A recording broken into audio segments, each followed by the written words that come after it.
Hola a todos, soy un tío blanco hetero y hoy quería introduciros una de las entrevistas más importantes que he hecho hasta la fecha. Y es que el pasado sábado estuve en el estudio de Antonio Escotado, donde estuvimos hablando de temas de actualidad y de no tanta actualidad, de feminismo, políticas identitarias y política en general. Escucharéis lo que piensa Antonio Escotado alrededor del sexo, feminismo, las dinámicas de hombres y mujeres, la situación política actual. No tiene desperdicio. Y no quiero aburriros más con esta cara de condón, así que os dejo con el maestro, Antonio Escotado. Disfrutad. Y hola a todos, soy un tío blanco hetero, estoy aquí con Antonio Escotado, escritor, pensador, sabio, porque no le gusta que le llamen intelectual, como ya más o menos ya entender en aquella magnífica intervención que tuvo en Fax. ¿Cómo estás, Antonio? Muy bien. En tu libro Rameras y Esposas decías algo alrededor de Gilgamesh que trasciende los hechizos de Istar, logrando así maldecirla, y decía específicamente que luego tú me has dicho que formaba parte de la Ilíada, ¿era? De la epopeya misma, del libro de escrito me parece que en Sumerio, ¿no? En cuneiforme me parece que está aquello. Él es el amigo de Gilgamesh, Enkidu, el forzudo, el que le dice: maldita eres, ramera, vagarás por los campos, el borracho y el acosado te golpearán. Exactamente eso.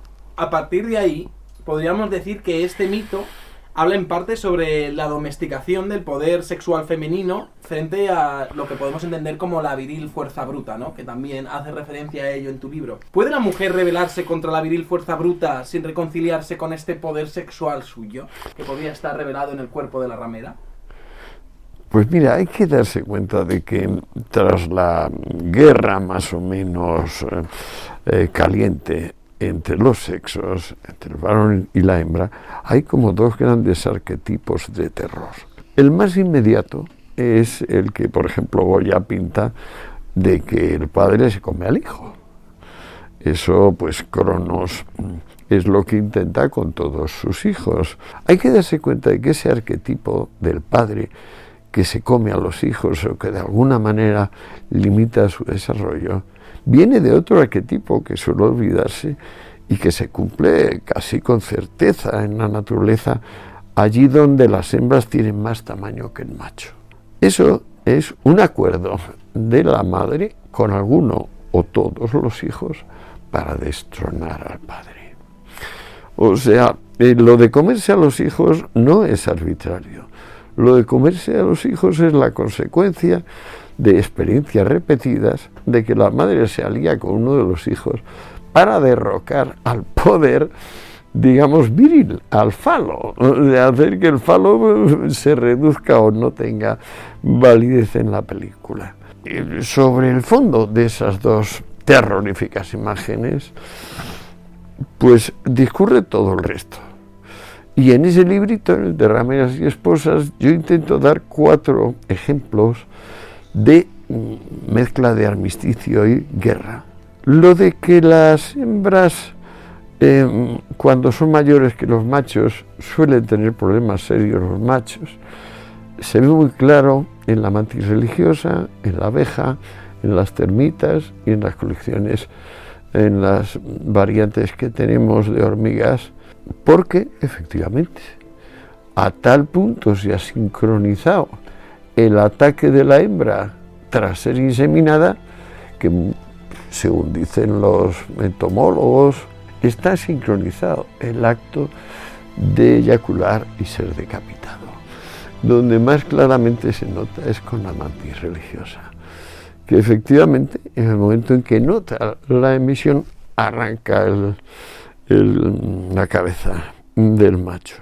También pasa con la viuda negra, porque se me había olvidado, y por supuesto con todas las colonias entomológicas. Bueno, entonces, como los machos suelen tener más tamaños que las hembras, no se produce esta truculenta secuencia de que, mira, vas a eyacular y vas a ser decapitado al mismo tiempo. Bueno, ese es el fondo, digamos, de la naturaleza, de la intemperie.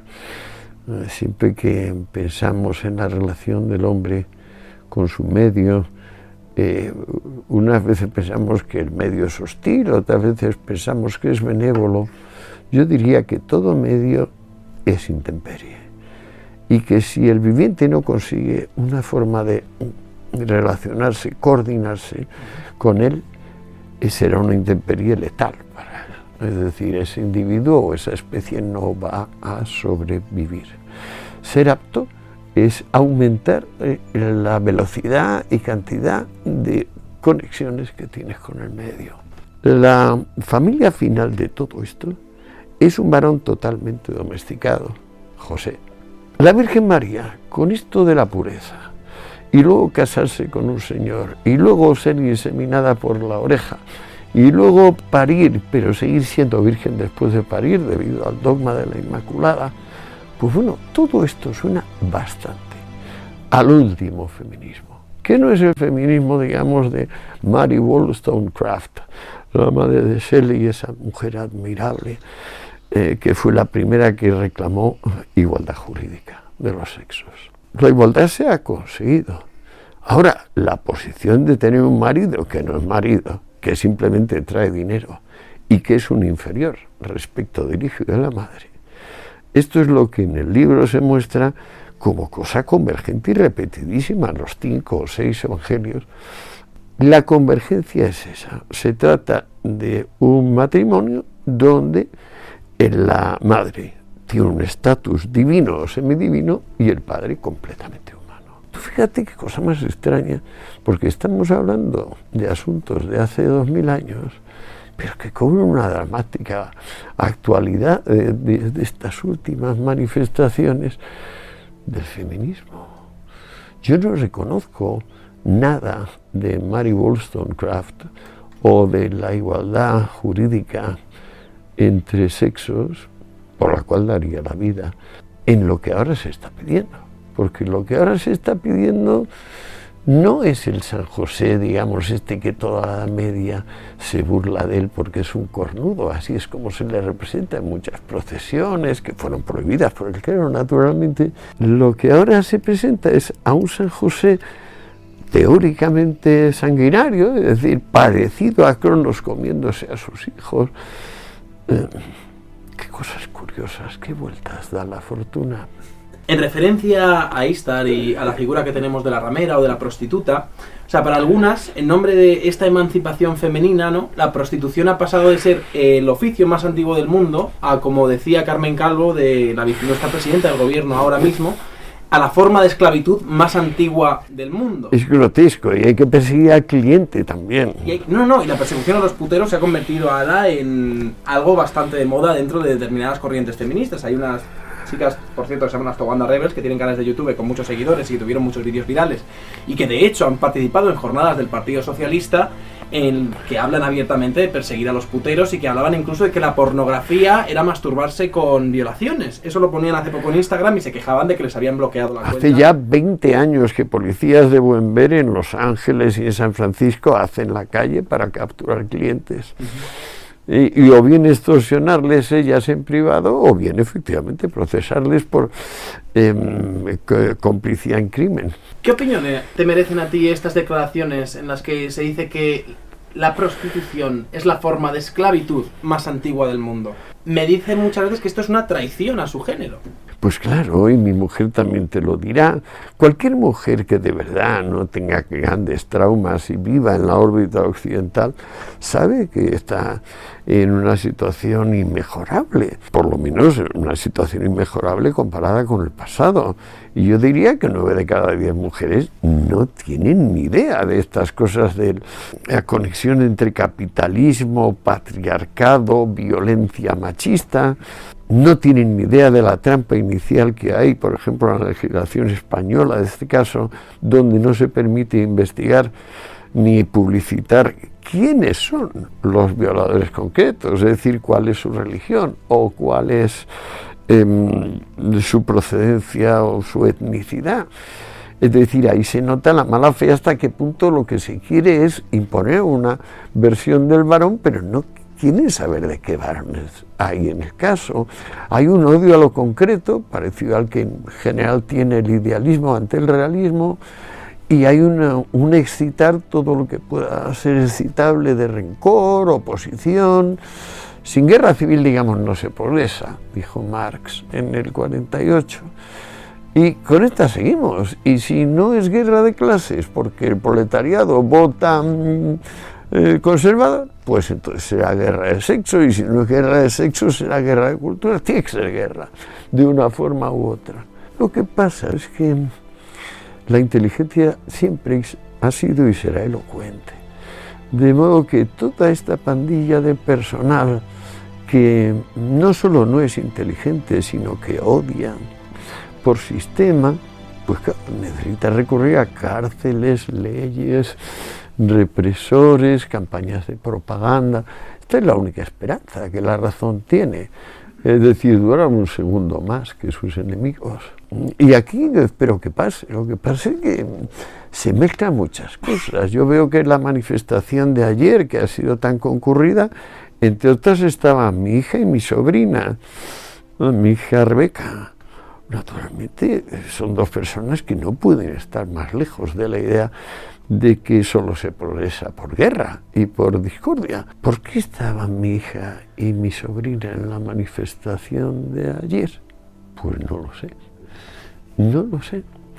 Pero ese tipo de resorte es el que nos corresponde poner en claro e investigar.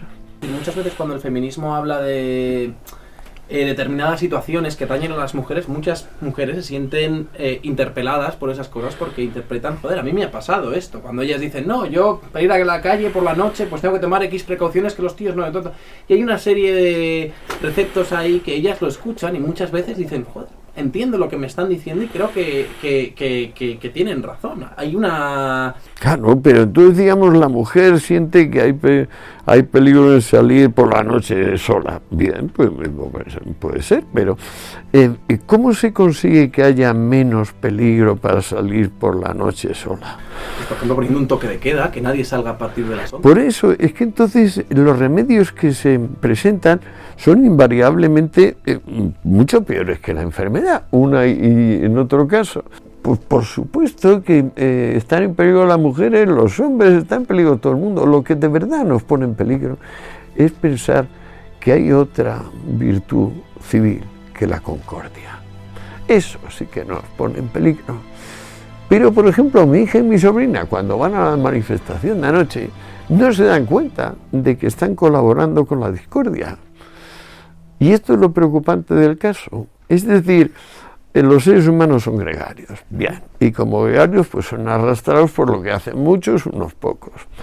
Los seres humanos, algunos sobre todo, son propensos al victimismo, es decir, a descargar su responsabilidad y atribuirla al otro. Bien, pues también, pero ¿por qué demonios en un caso concreto como el del mundo actual, donde solo hay una mujer sistemáticamente destrozada, no ya explotada, destrozada, aniquilada, que es la islámica? Todos los que están aquí, desde el Me Too a la ministra Calvo, a los demás, no abren la boca sobre la necesidad que tienen las mujeres islámicas de recibir inmediato apoyo. Pues yo no lo entiendo.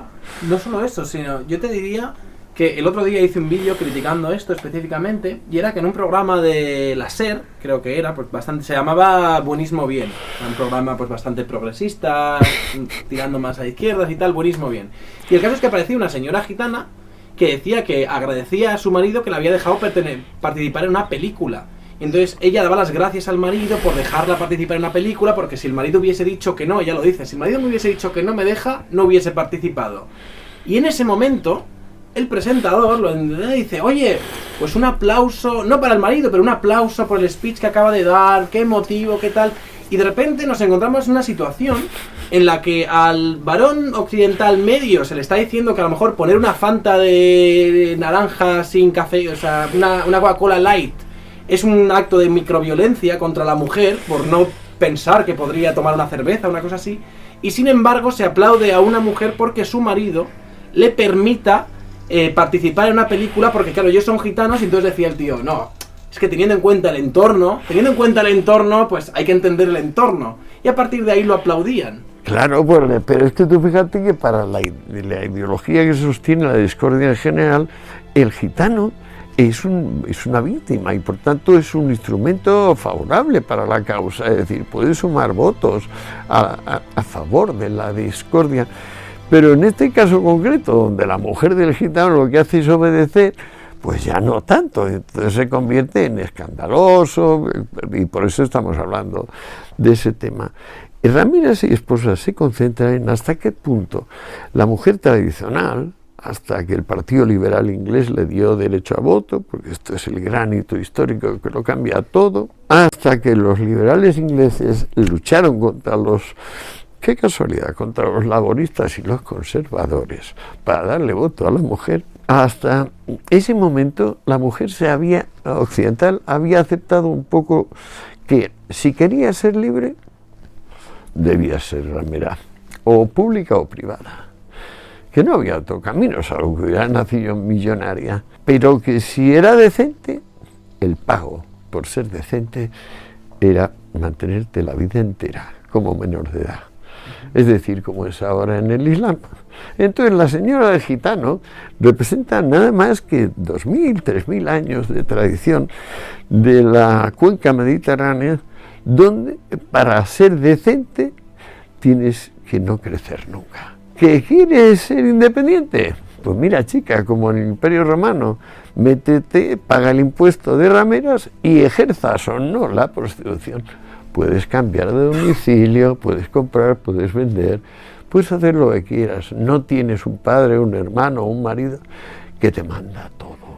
Y este tutelaje por parte del padre, el hermano, el marido, ¿no?, que manda sobre las mujeres en este caso, me da un poco la sensación de que en estos últimos tiempos no se está intentando erradicar por la libertad de las mujeres o por la plena autonomía de las mujeres, sino que se está intentando intercambiar por el tutelaje de una serie de feministas institucionales del que van a cambiar el capitalismo y el patriarcalismo y lo van a convertir en matriarcalismo y comunismo. Y es asombroso, porque estas personas que habrán leído un par de libros en su vida no tienen el menor inconveniente en pontificar sobre fenómenos como la evolución de la cultura occidental, el sentido del dinero, como riqueza ficticia, riqueza real.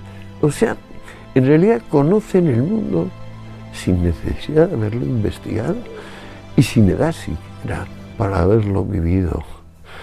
Esta es una constante de los anticoncordia. A mí me parece como el paradigma del narcisismo, todo eso. Pero... Sí, es como una burbuja de autoimportancia.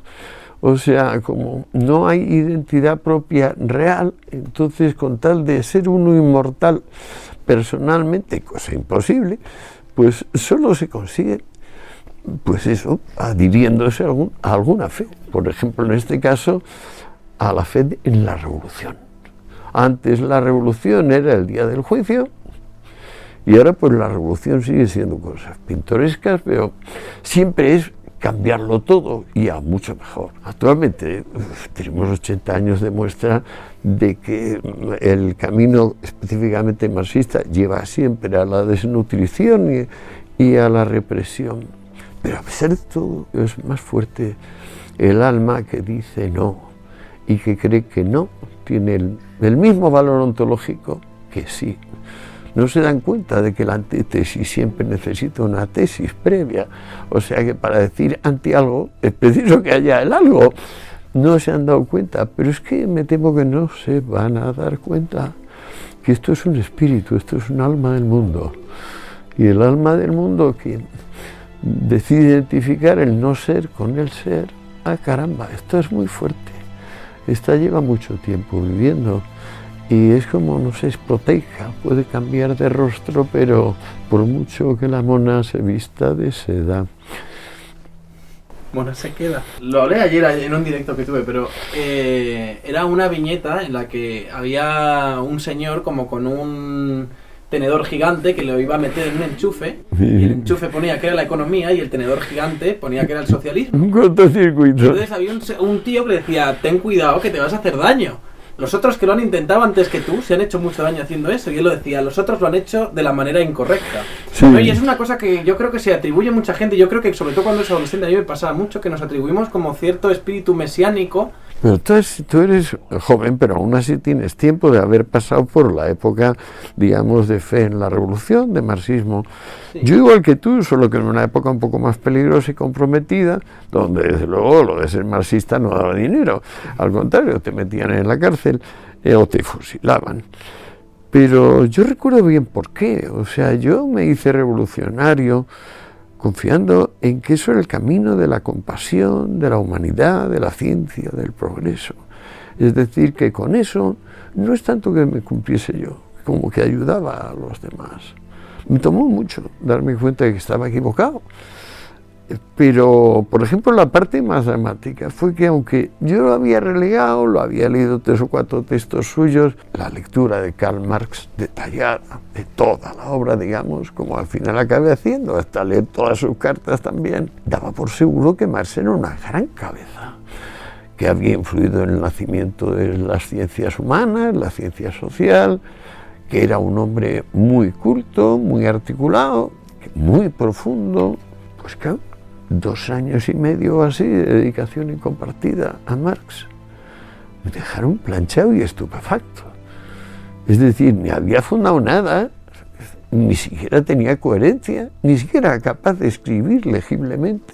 Tenía que hacérselo Engels o su familia, pues tenía una letruja indescifrable y por supuesto era un camelista, es decir, tenía vagos, muy vagos conocimientos de todo, salvo de las noticias económicas de su tiempo, donde ahí le reconozco un meritorio trabajo. Digamos, durante 10-15 años este hombre leyó todo lo que salía en los periódicos sobre fenómenos económicos y también leyó todos los tratados que había, que eran pocos. Pero él leyó a fondo a Ricardo, a Smith, por ejemplo. Pero yo no sé si soy yo raro.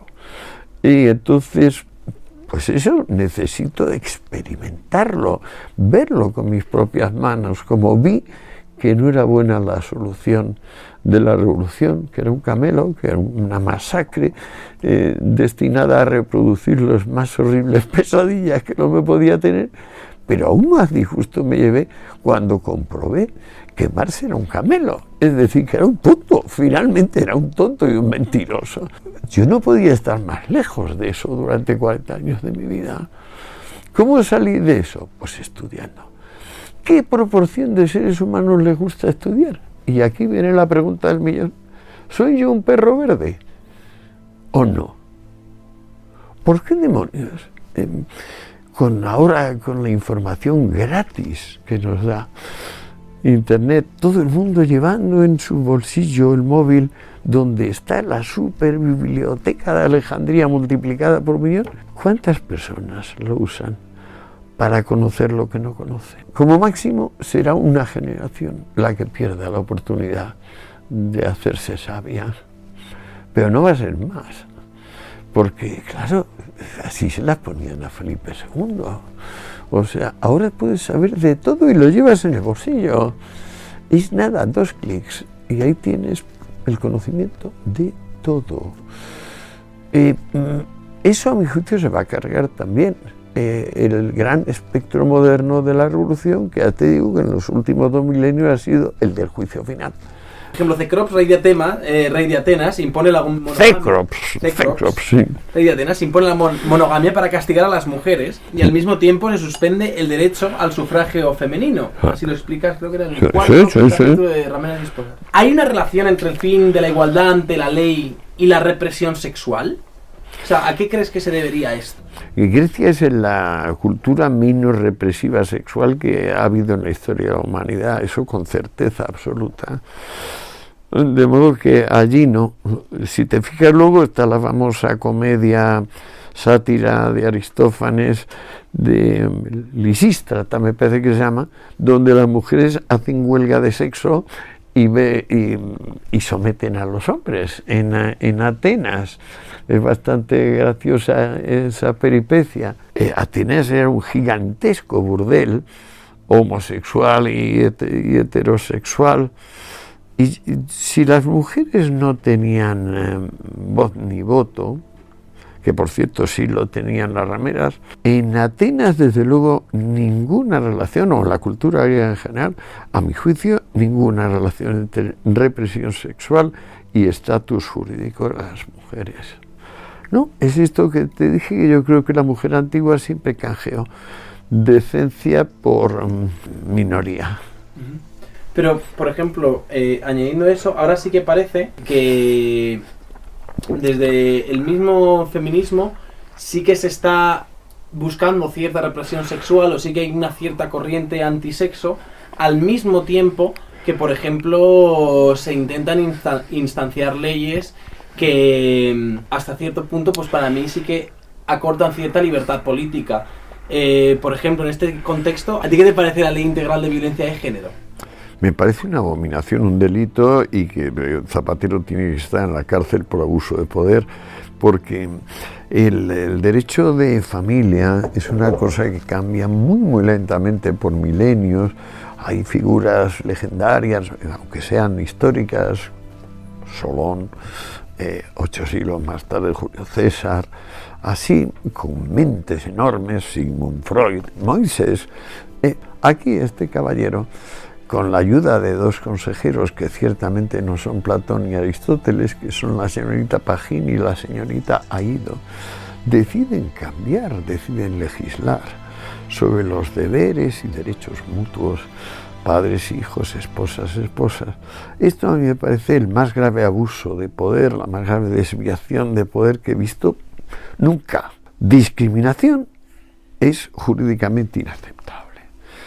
Y hablar con toda la cara dura de discriminación positiva, sine tempore, pues claro, eso es una forma muy, muy clarita de cuando había un acuerdo entre los sexos y al fin la gente no se mataba por echar un polvo, al fin no había esa cantidad de violaciones salvajes que había en los años 30, 40, 20, cuando empieza a serenarse la cosa, desentierras, se la echa la guerra.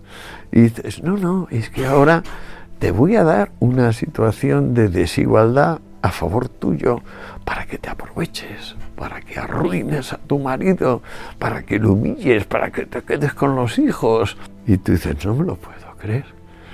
O sea, cuando las cosas empezaban a arreglarse, tú vienes a levantar el hacha a la guerra. Pero es que este mismo caballero, aquí no tanto con la ayuda inexcusable de la señorita Pagín y la señorita Aido, desenterró el hacha de la guerra ideológica con la ley de memoria histórica, que en realidad debe llamarse ley de amnesia impuesta, porque todo es falso, todo es una panema. Pero en fin, es que todo esto se torna dramático, porque creo que hace 5 meses todos teníamos la sensación de que la moción de censura que desembocó en el lamentable adiós de Rajoy instauraba un gobierno sin apoyo popular. Esto lo teníamos muy clarito hace 4 o 5 meses. Yo no sé qué está pasando últimamente, si por pasividad de unos o astucia de otros, la situación se ha tornado mucho más confusa, preocupantemente confusa. Sé que cualquier mujer sensata, incluida la loca de mi hija que se va a la manifestación y mi sobrina, que luego sí que son sensatas en sus vidas privadas, no se van a prestar a, digamos, aprovechate de la discriminación positiva, aprovechate de la ley de memoria histórica, sienta la mentira y la inequidad como pauta y regla de los asuntos humanos, pero, en fin, yo creo que es el momento para que todos hagamos un acto de serena meditación sobre las cosas y en qué medida podemos ser útiles y, por ejemplo, cómo podemos votar en estas elecciones de manera que quede muy, muy clarito que, uno, la derecha no existe desde finales de la Segunda Guerra Mundial, porque toda esa gente que era derecha, esos conservadores, ahora se fueron al centro. Desde entonces hay un centro con muchos matices y solo existe la extrema, la ultraderecha, porque sí que existe una extrema o ultraizquierda, y esta, si no tiene un reflejo especular, se hunde. La ventaja que tiene ahora, por ejemplo, Abascal, o la que tuvo Trump al ser elegido, es poder contrastar el fantasma de quién tiene que ser la ultra extrema derecha con sus respectivas personas, que al ser seres vivientes que pueden hablar, pues claro, tú no le puedes atribuir que está queriendo comerse inmigrantes si no lo hace, y si él mismo ahí te dice que no lo va a hacer. O sea, tú tienes la ocasión de que el fantasma no está muerto, pues suele corresponder a seres muertos. Aquí que va, Trump está vivo, Abascal está vivo, su respectivo Bolsonaro está vivo, Macri está vivo. Entonces es la ocasión ideal para desenmascarar las fantasías. Que cada cual lo piense tranquilamente, que cada cual piense cómo puede ahora votar en conciencia. Me da muchas veces la sensación, esto pasó en España, cuando no estaba Vox, pues el PP era de derechas o Ciudadanos era de extrema derecha, dependiendo un poco de a quién preguntases, ¿no? Eso era todo terminología de la izquierda. Claro, era todo terminología. Porque si no eres afásico, todas las palabras de la lengua tienen sinónimos. Si te fijas, no hay sinónimo para derecha. Es o derecha, sí o sí. O sea, no hay matiz. Toda esta transición que hubo de las antiguas derechas de la CEDA, por ejemplo, en España con Gil Robles, a lo que es ahora, de eso nada. O sea, ¿qué es Vox? Vox es la rama no hipócrita del PP, nada más. Es el sector no hipócrita del PP. ¿Que son de derechas? Para nada. ¿Que son de ultraderechas? ¡Qué ridículo! Pero si lo que quieren es simplemente proseguir lo que Europa lleva haciendo desde que se constituyó como Europa, que yo diría que es desde el puente aéreo de Berlín, que al fin acabó con el odio de franceses, ingleses y alemanes que llevaban siglos y siglos odiándose a muerte. A partir de entonces se dieron cuenta de que no, y ahí ha florecido la UE, que es con mucho la institución política más larga y más benévola que ha conocido la historia de la humanidad. O sea que estamos mejor que nunca, pero que, claro, los que apoyan la discordia, los que creen que solo ese camino nos lleva a una mejora, pues siguen ahí, y ahora tienen como más, es un pequeño momento como de redoblar de campanas. La figura de Pedro Sánchez, por ejemplo, ha adquirido relativa importancia en los últimos meses. En ese contexto hay mucha gente, y yo casi todas las personas con las que he hablado me han reconocido que Pedro Sánchez es probablemente el peor presidente que hemos tenido durante la democracia en España. Entonces, en ese contexto... Y el único que ha llegado sin ser apoyado por el voto. El único que ha llegado sin ser apoyado por el voto y que ahora parece el único que tiene posibilidades de ganar las elecciones. Ya no tanto de ser investido presidente, pero sí de ganar las elecciones. Sí, pero ¿por qué parece? ¿Será verdad o es solo parecer? Yo creo que la ciudadanía está siendo interpelada, la ciudadanía tiene que ponerse seria y pensarlo. Este caballero no ha sido votado y sin embargo ahora parece que, bueno, se puede interpretar como que lleva ahí 8 meses... aprovechando los resortes que tiene el poder político, el dinero que tiene el poder político para instaurar su propaganda y montarse su chiringuito. ¿Habrá sido esto capaz de hacernos olvidar que es una copia de Zapatero? Porque él lo es. Pero Zapatero era capaz de hacer frente a un diálogo sin preguntas pautadas de antemano. Yo estoy seguro que Sánchez es incapaz. Yo estoy seguro de que si Sánchez se somete a un careo público en la televisión con los otros partidos, quedará demolido. Pero es posible que lo evite, como lleva evitándolo desde que está en el poder. ¿Te habrás dado cuenta que no ha debatido nunca hasta ahora? A Pedro Sánchez, antes de las anteriores elecciones, sí recuerdo que participó en varios debates... No, desde que es presidente del gobierno. Lo que yo tengo entendido es que hay que presentar las preguntas antes y que las preguntas sean aceptadas. Lo que no está dispuesto es a aceptar eso, la improvisación, con alguien y por largo.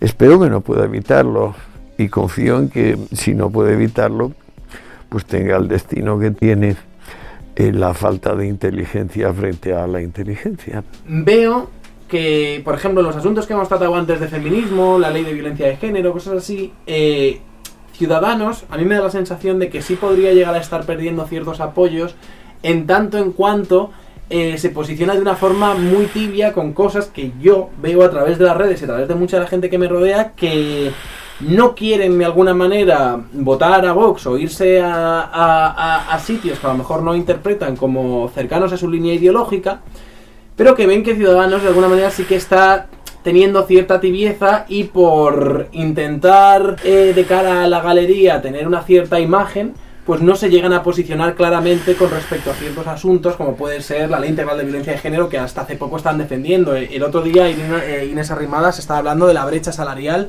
que a mí me parece una desgracia intelectual y tanto, tienes toda la razón. Que se pueda hablar de esto en estos términos, dándole cierta validez.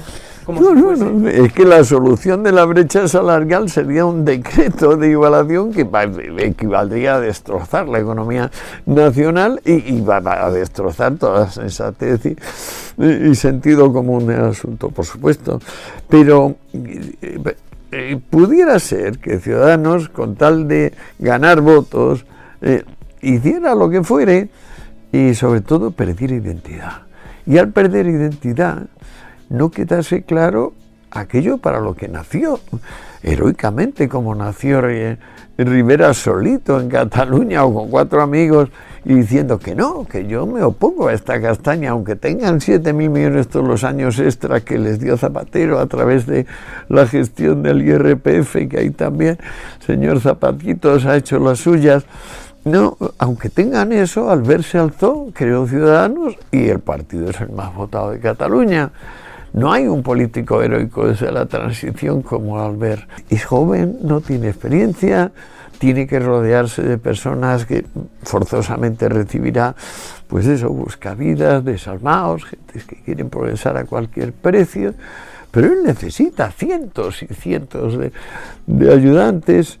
En este momento es muy delicado. Un estadista tiene que tomar decisiones que a primera vista pudieran parecer impopulares, pero que luego, en cuanto demuestre que está dominado por lo políticamente correcto, porque él cree que va a perder votos si no se alinea con lo políticamente correcto, creo que una mayoría del país se ha dado cuenta de qué hay detrás de lo políticamente correcto. Entonces, el sentido de Ciudadanos, espero que Albert no lo olvide, es ser uno de los instrumentos para romper el bipartidismo y instar algo parecido a un gobierno de reconciliación nacional.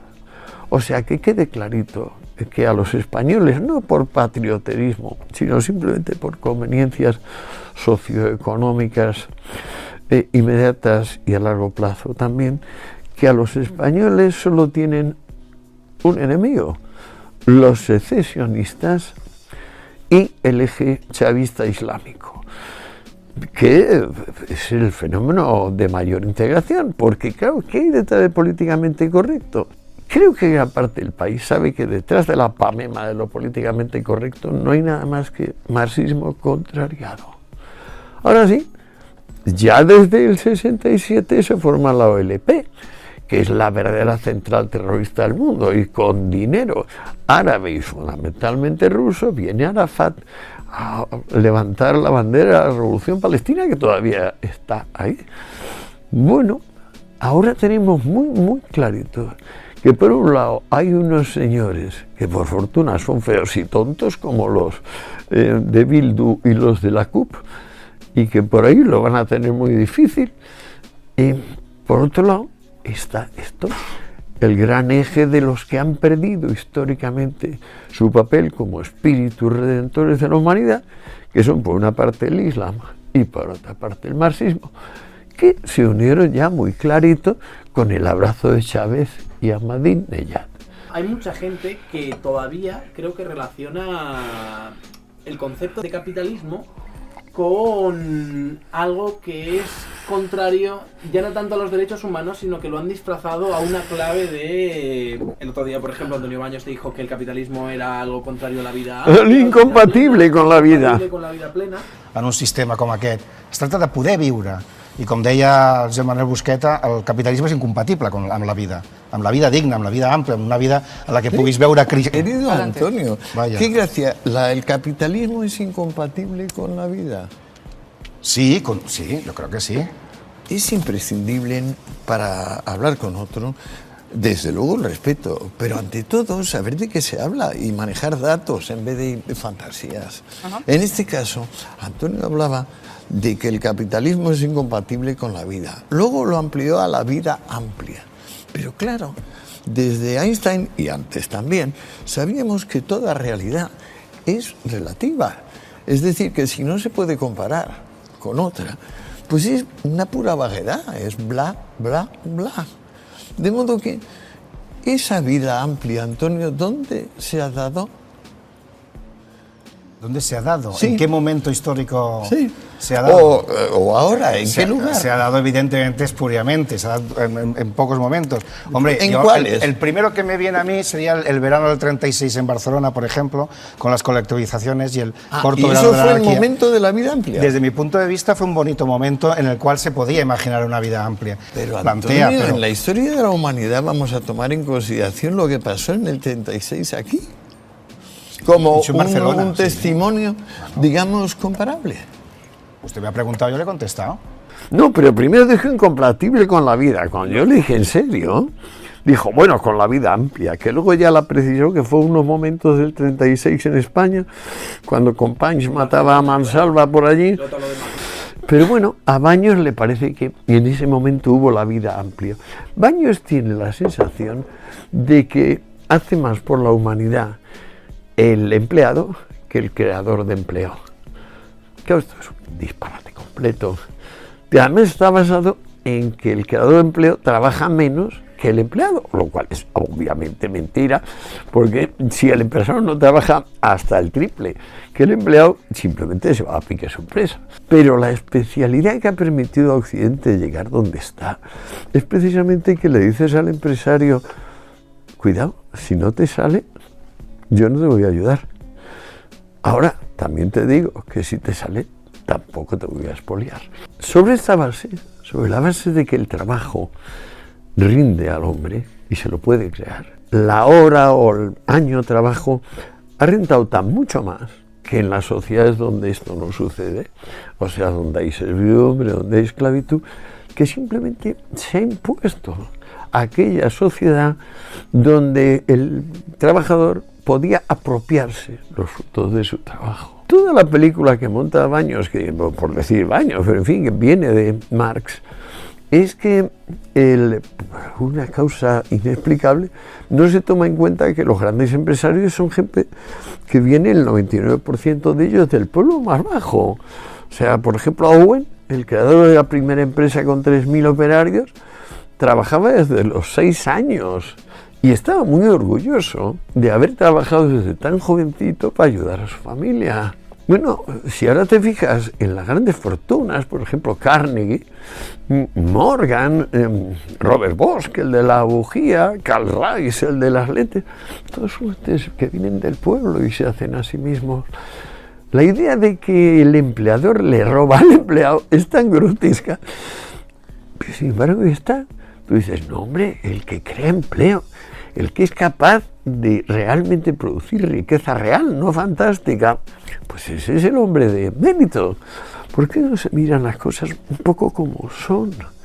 En vez de con este camelazo, por ejemplo, de que los ricos no van al cielo, los empleadores no son filántropos, los buenos son los empleados que quieren trabajar lo menos posible, los buenos son las mujeres pues continuamente acosadas. Yo creo que se van a ganar estas elecciones, el mundo en general sigue optando por el ser frente al no ser, la concordia va a seguir primando sobre la discordia, pero qué disgustos, qué preocupaciones, qué sobresaltos me causa ver que mis congéneres estudian tan poco, dedican tan poco rato a informarse de lo que hablan, a saber lo que dicen, con qué soltura se pasan al dogmatismo.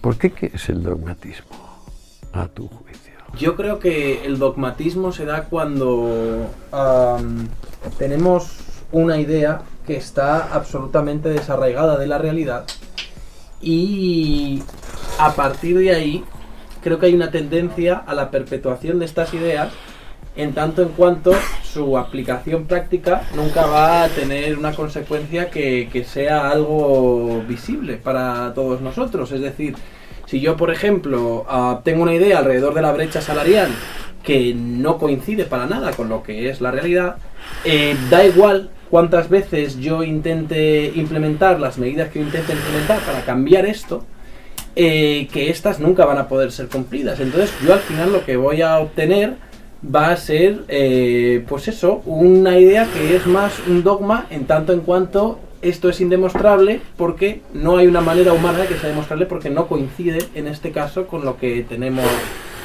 con lo que podemos ver, con lo que podemos sentir, con lo que podemos tocar y con lo que podemos hacer y con lo que es un relato real que sí que tiene cierta pues validez. No, si yo lo he hecho aposta, porque digamos, tú eres una de las personas que eres capaz en más rápido tiempo y con menos palabras de llegar a lo que quieres decir. Sin embargo, aquí has hecho los meandros del Mississippi en la salida. Es que no es tan fácil definir dogmatismo. Tardé mucho tiempo, he tardado 76 años en darme cuenta de que el dogmatismo no existió hasta que Sócrates lo definió como tal. Y que eso fue finalmente lo que se cargó a Sócrates. ¿Qué se contrapone al dogmatismo? Saber, aprender, estudiar. El dogma es nada más que la confianza en lo que sea, en la afirmación que fuere, pero confianza infundada. O sea, se puede definir también como a priori en general o prejuicio. Pero hasta Sócrates no se había conseguido identificar, fíjate que tiene diversas ramas interminables, no se había conseguido unificar el concepto, porque no tenía el hombre tan claro que del consejo délfico, conócete a ti mismo, de eso se derivaba inmediatamente, pero inmediatamente, sin mediaciones, el destino humano, es saber. La especie humana va a la catástrofe si no hace del saber su centro, su meta, su instrumento, su medio y su final, su ahora mismo y su mañana. Esto lo puso clarísimo Sócrates, pero nadie lo había puesto antes. Luego viene el gran Aristóteles a confirmarlo con su vida. ¿En qué sentido el no dogmatismo se impone al dogmatismo? Pues que los no dogmáticos siempre son felices. Sócrates fue insultantemente feliz, a pesar de que era gordito, feo. Si pesquisas en la vida de estas gentes, no hay lo más leve rastro de histeria, neurosis, aburrimiento, pérdida del tiempo. ¿Qué tienen en común? Pues que el ser humano está obligado, está comprometido a saber. Y saber es justo lo contrario de dogmatizar. O sea, es pasar del prejuicio al juicio. Pero muchas veces esta gente, yo interpreto que la gente que está buscando saber, muchas veces intentan hacerlo a través de atajos. Es decir... Claro, no de fuentes primarias, que es el único camino de saber. Claro, pero muchas veces cuando la gente está hablando del saber, lo que ellos dicen es de explícamelo fácil. O sea, quiero que me des una explicación de todo que yo pueda tener ahora mismo y que la pueda aplicar básicamente a cada problema que yo pueda tener a lo largo de mi vida. Y eso es lo que le da el cristianismo, el islam o el marxismo, es decir, una explicación fácil de todo. O el feminismo, en este caso, una explicación fácil, es decir, cómo hacer que converjan millones de fenómenos en uno solo que sirve como polo, digamos, luminoso, que pues disuelve toda vacilación y oscuridad. Bien, pues lo primero que hay que decir en ese caso es que el saber pues es una cosa que se mide por minutos de cada día, o sea, y que todo lo que no sea dedicar a él toda la parte de la vigilia es perder el tiempo. Es lo que les dijo Sócrates: perdéis el tiempo en cada instante donde no estáis demoliendo el a priori, en cada instante donde estéis aceptando que sabéis cuando no sabéis. En cuanto a saber, pues ¿cómo lo sabe? Pues hablando con la gente, como hacía él, y luego pues recurriendo a las fuentes primarias de cada asunto. Pues también tienen narices, que nos vamos a enterar de quiénes fueron los romanos por Karl Marx, que a su vez dedicó una ínfima cantidad de su tiempo a leer historia romana. Pero entonces, claro, aquí entramos en una situación en la que mucha gente lee cosas o intenta conocer cosas para que refuercen la idea que ellos ya tienen de... Claro, y eso es lo contrario de saber y lo contrario de aprender. Pero ahora mismo con internet, con las redes sociales, estamos creando ciertos microcosmos afines a cada uno, en la que nos rodeamos de mensajes que solo nos dicen todas aquellas cosas que nosotros queremos escuchar. Que va. O sea, está vigente el teorema de Shannon, aquel del 36, que dice: cualquier manejo de los mensajes reduce su contenido de información. Como contenido de información es bit, y como bit se mide por pulsaciones eléctricas, estamos hablando de algo absolutamente concreto y real. Entonces, si Shannon dice cualquier sobao de un mensaje reduce su contenido de información, pues vete directamente a derecha e izquierda, que son las expresiones más puras y completas del teorema de Shannon. De tanto sobar ambas cosas, no significan ya nada. Literalmente nada. Y bueno, tú dices que las personas están dispuestas a esto y lo otro. Bueno, no hay que olvidar que el principio de inercia rige el mundo físico. Y que en el caso del mundo psíquico, la costumbre tiene una fuerza descomunal comparada con la disposición a hacerlo no acostumbrado. Porque es mucho más cómodo, digamos, montarte un mundo donde tus respuestas son automáticas. Además es imprescindible, por supuesto, sino que cada vez que vamos a hacer una cosa me tengo que poner a pensar en cómo se hace esa cosa. No, eso de ninguna manera. Pero en cuanto a saber qué pasa, es imprescindible actualizar el conocimiento en todo instante, y solo se puede actualizar a través de fuentes primarias. Y el que te dice, dímelo fácil, explícamelo fácil, tú dices, ¿de qué estás hablando? ¿De la galaxia Orión 124? Porque aquí no pasa eso, chicos. A lo mejor en la galaxia aquella, sí. Aquí no, aquí las cosas son complejas. Y tenemos una larga historia de cada cosa y del conjunto de las cosas también. Todo está en tu mano. Es más, lo llevas en el bolsillo, chico. Todo menos fácil. Es fácil para ti informarte. Pero llegar a la verdad, una vida entera no basta. A mí me da la sensación de que la gente en realidad no quiere escuchar la verdad, sino quiere escuchar... Ya, es que hacemos muy mal empleando la expresión la gente, porque tú formas parte de la gente, formo yo parte de la gente, y yo te advierto que yo sí formo parte de la gente.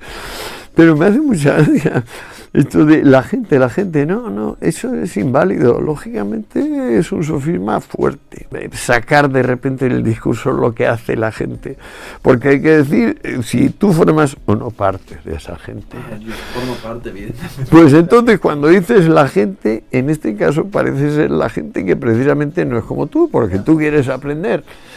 Y esos que tú mencionas, no quieren aprender, quieren saberlo todo, ¿no?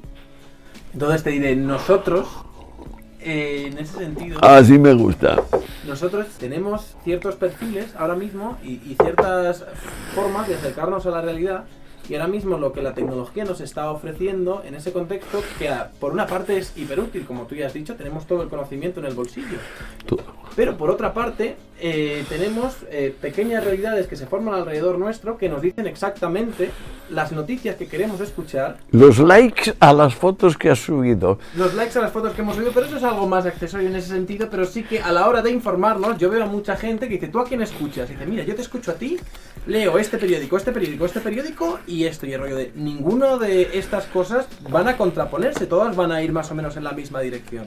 Claro, y tienes que recordarles entonces, acuérdate de aquel gordito, calvo, feucho que había en Atenas, el tal Sócrates, que dijo que violas tu naturaleza, degeneras como animal, si no eres animal racional.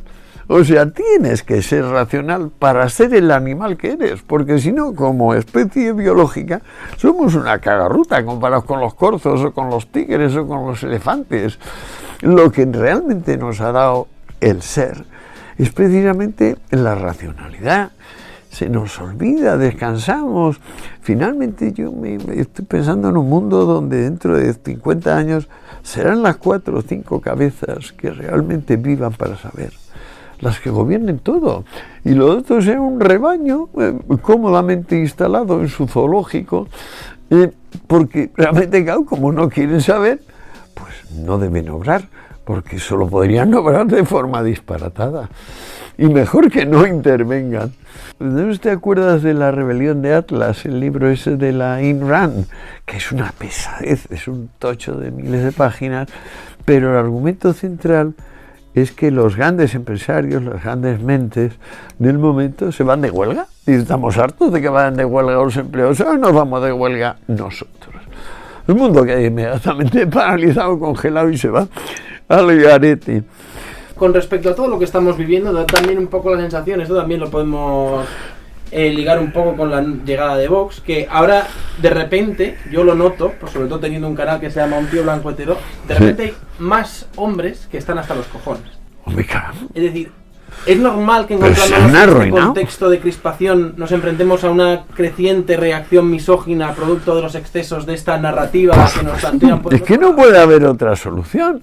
Es decir, es que con la discriminación positiva y la ley de violencia de género, lo que ha hecho Zapatero y lo que hace el actual gobierno es excitar la violencia de género, por supuesto. Pero esto es evidente. Es igual que con las drogas, o sea, 50 años de heroína vendida sin receta en la farmacia, ningún yonki. Se consigue hacer ley de pena de muerte para el que venda heroína a un menor, aparece el primer yonki. Y desde entonces ya nos ha ido que la prohibición de las drogas estimula lo prohibido, pues qué duda cabe. Y todas las cruzadas previas, la cruzada contra la brujería, bueno, el canon Episcopi en el 911 habla de que como mucho en Europa hay 30 brujas. 4 siglos más tarde el Román del Arroz, que 1/3 de las europeas son brujas. ¿Cómo se ha conseguido pasar de 30 a 1/3 del total? Pues con la cruzada que la gema. ¿Cómo hemos conseguido pasar de que la humanidad ha tomado opio y no hay palabra para opiómano? Aunque, por supuesto, de la antigüedad tenemos 12 palabras para alcohólico y borracho. ¿Cómo ha conseguido la humanidad que una cosa que ha sido considerada siempre regalo terapéutico, don divino por excelencia, la farmacopea, sea algo sin uso, ni médico ni científico hoy en día? Pues con la cruzada. ¿Cómo se va a conseguir que haya más mujeres asesinadas, violentadas? Con la ley de violencia de género. Pero está clarísimo. Yo no creo que haya nadie que lo ponga en duda. Sinceramente, si se pone a pensarlo. Hombre, claro. Realmente lo que esta gente defendería es que ahora mismo lo único que defiende a las mujeres de tal es la misma ley. Pero es totalmente falso, pues ya la propia ley empieza prohibiendo saber de qué religión y de qué nacionalidad son los perpetradores de los delitos. Con lo cual la propia ley reconoce que le importa un carajo la materia, que lo único que quiere es desenterrar la discordia. Y a partir de este desentierro de la discordia hay partidos, bueno, ahora mismo el que más institucionalizado lo tiene es el Partido Socialista en este contexto. ¿Qué tiene que ver el socialismo de González y Guerra con este? Pues apenas nada. Pero este es posmoderno, es decir, este coge eso que, decepcionado en mayo del 68, se pasa al terrorismo durante 10 años y luego, viendo que también aquello se acaba, se instala en el altermundismo y lo políticamente correcto, que es lo que tenemos. Pero no hay cojones de salir de eso, en el sentido en el que ahora mismo se ha formado una superestructura alrededor de esa misma ley que enquista básicamente todo el sistema. Ahora mismo, por ejemplo, tenemos en cada ayuntamiento y en cada estrato político se necesita la aprobación de cierta perspectiva de género, es decir, tiene que haber un profesional que ahora mismo está viendo carreras alrededor de esto, que se meta en lo que es la perspectiva de género para que ellos puedan dar el visto bueno, y todo lo que hagamos, todas las políticas que hagamos a partir de ahora tienen que tener ese check por parte de estos profesionales. Entonces se está creando una estructura súper sólida y muy robusta alrededor de estos temas, de la que ahora básicamente parece imposible quitarse de encima. Hay mucha gente que lo decía con esto que acaba de pasar con Vox, porque Vox decía, no, vamos a quitarle subvenciones, vamos a quitar tal, y decían, si le quitas subvenciones a estos, le estás quitando subvenciones a todos los centros con mujeres maltratadas en el interior. Sí. Es decir, de alguna manera incluso diría que han secuestrado a las víctimas de maltrato diciendo, si nos lleváis a nosotros por delante, os las lleváis a estas también. Claro. Lo cual hace mucho más perverso esta realidad. Por eso, pero como todo es falso, y ya sabemos para empezar que la ley está, como cualquier ley de esa naturaleza, tipo cruzada, pues evidentemente triunfa fracasando y fracasa triunfando, lo que tenemos que tomar en consideración es de dónde viene la fuente de financiación. Cuando llegó el gobierno de este, publiqué hasta 2 artículos de interpelación directa a la vicepresidenta Calvo diciéndole, ustedes van a poner 200 millones de propaganda contra la violencia de género. Por favor, dígame en qué número del boletín oficial del Estado está la licitación de estos 200 millones, pues yo tengo unos amigos y yo mismo con unas ideas sobre esto para reducir la violencia de género. Por favor, precíseme cuándo se adjudican estos 200 millones. Fueron 2 artículos seguidos con 2 meses entre medio. Todavía estoy esperando respuesta, por supuesto. Esos 200 millones se han adjudicado sin duda a dedo, como ha estado haciendo Sánchez desde que llegó al gobierno. Lo primero que tiene que hacer el otro gobierno es ir uno a uno todos los nombramientos a dedo, que son miles, echándolos para atrás, por supuesto. Pero es que hay que hacer lo que no hizo Rajoy, que teniendo mayoría absoluta soporta la ley de patadas en la puerta, soporta la ley de violencia de género, todo, con tal de no perder votos y meterse en un lío. No, digamos, creo que los españoles sensatos tenemos que buscar un gobierno de concentración nacional, que decía Fernando que es imposible en España, pero por concentración nacional entiendo los que están dispuestos a que estos confines territoriales actuales prosperen a través de la concordia y el sentido común, pura y simplemente. Y que se den cuenta de que su enemigo no es la ultraderecha o la ultraizquierda, no. Su enemigo son los altermundistas por un lado y los separatistas por el otro. Que los separatistas podían todavía concebirse si tuvieran mayorías, pero ya saben que hace 30 años que no tienen mayoría. Entonces, si no tienen ni siquiera eso, pues no tienen nada. Póngase en su sitio al que no tiene nada. Entonces, yo quería pedirte, como última reflexión, ¿qué le dirías tú a los españoles ahora que les va a volver a tocar el 29 de abril y nos estamos jugando tanto en este contexto? Mucho, pues que voten en conciencia, que se lo piensen muchito y que se den cuenta de que hay esas palabras que mencioné, las 5 palabras: ultra, extrema, derecha, izquierda y fascista. Se me olvidaba antes, fascista es la 5. Decir, por favor, demuéstreme usted que no es afásico o débil mental clínico, y cada vez que va a mencionar una de estas 5 cosas me emplea un sinónimo. Solamente con eso estoy de acuerdo. Si no me lo plantea, levantaré la mano y le diré que ha incumplido la regla del juego, porque usted es consciente que naturalmente vaso podemos decirlo de 50 maneras. ¿Es usted tan amable de decirme ultra, extrema o bien izquierda o derecha de otra manera? Pues por favor proceda. Espero que hayáis disfrutado la entrevista y que después de escucharla queráis echarle un vistazo a la obra de Escotado, que precisamente en la actualidad junto a su hijo Jorge está reeditando toda su obra en La Emboscadura. Os voy a dejar un link en la descripción. Es un proyecto muy chulo y os invito a mirarlo porque hay bastantes vídeos e introducciones y ahí podréis comprar Retrato de un libertino y Sobre rameras y esposas. Aparte os voy a dejar links de Amazon para toda la obra de Antonio que acaba de ser reeditada, y estoy pensando un proyecto a futuro que podría ser interesante alrededor de la traducción al inglés de la obra de Escotado, sobre sobre todo de los libros Los enemigos del comercio, que son los 3 tomos más importantes de toda su obra. Sería interesante incluso hacer un proyecto crowdfunding, ¿no? Y uno de mis sueños sería juntar, por ejemplo, a Jordan Peterson y Antonio Escotado y que discutieran de socialismo, capitalismo, libertad. Ay, soñar es gratis, amigos. Pero bueno, de las pocas cosas que nos podemos encontrar en inglés alrededor de la obra de Escotado, por ejemplo, su página en la Wikipedia, que por lo visto es una biografía bastante cuidada, revisada por el propio Antonio y por su hijo. Os invito a que le echéis un vistazo y se la paséis a vuestros amigos ingleses, y si conocéis a algún editor inglés, pasádselo, por favor. En fin, que espero que os haya gustado la entrevista. Esperad un día para el volumen 2. Agradecer a Fernando Díaz Villanueva, que me ayudó con la realización, aunque por un problema técnico no pudimos grabar un plano contra que me diese a mí, por lo que, como habéis visto, tristemente pues no aparezco en escena. Pero gracias por la realización, Fernando. Pasaros todos por la Contracrónica y echar un vistazo al programa que hace diariamente, que es una pasada. Y ya está, no tengo mucho más que decir. Un saludo y hasta otra.